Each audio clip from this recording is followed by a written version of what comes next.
নমস্কার বন্ধুরা, আজ মহুয়া রান্নাবাড়িতে এই স্বাধীনতা দিবসের দিনে নতুন একটা তেরঙ্গা রেসিপি নিয়ে আমি আবার আপনাদের সামনে উপস্থিত।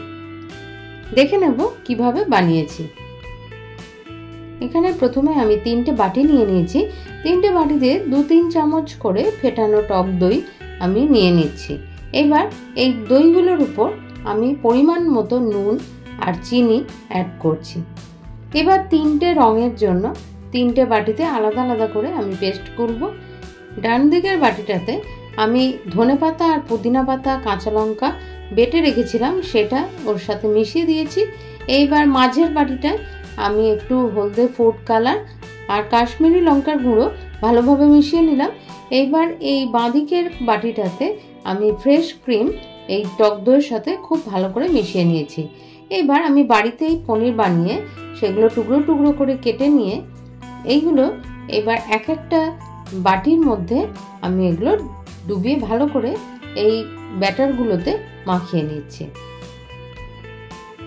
এইভাবে প্রথমে আমি দুটো মাখাচ্ছি, পরে আরও আস্তে আস্তে মাখিয়ে নেব। এদিকে আমি টমেটো আর ক্যাপসিকাম চৌকো চৌকো করে কেটে রেখে দিয়েছি আর কতকগুলো শিক নিয়ে নিয়েছি। এইবার এই শিকগুলোতে এই পনিরগুলো এইভাবে আটকে দেবো। প্রথমে সবুজটা দেব, তার উপরে সবুজ ক্যাপসিকাম লাগিয়ে নিচ্ছি। এরপরে সাদাটা দেব, তার উপরে টমেটো দেব আর তার উপরে এই কমলা রঙের পনিরটা দেব। এইভাবে আমি সাজিয়ে নিলাম। এইরকমভাবে সবগুলোই করে নেব। এবার প্যানের মধ্যে তেল গরম করে নিয়েছি। এবার এর মধ্যে এক একটা করে শিক আমি দিয়ে দিচ্ছি।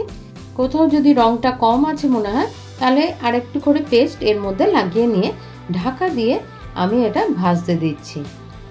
5-6 মিনিট মতো রেখে তারপরে এগুলোকে সবগুলোই আমি উল্টে দেব একবার করে, আবার সেই দিকটাও ঢাকা দিয়ে আমি ভাজা হতে দেব। তাহলেই আমার এই রেসিপি তৈরি একেবারে। এইগুলো টমেটো সস দিয়ে আমি সার্ভ করছি। আর এই নতুন রেসিপিটা এই স্বাধীনতা দিবসের জন্য একেবারে পারফেক্ট। আপনারাও বাড়িতে বানিয়ে দেখুন। যদি ভালো লাগে তাহলে অবশ্যই আমাকে কমেন্ট করে জানাবেন। আর এইরকম আরও নতুন নতুন রেসিপি পাওয়ার জন্য আমার চ্যানেলটা সাবস্ক্রাইব করে আমার সঙ্গে থাকবেন। তাহলে আমরাও আরও নতুন নতুন ভিডিও বানানোর জন্য উৎসাহিত হব। ভালো থাকবেন, সুস্থ থাকবেন। ধন্যবাদ।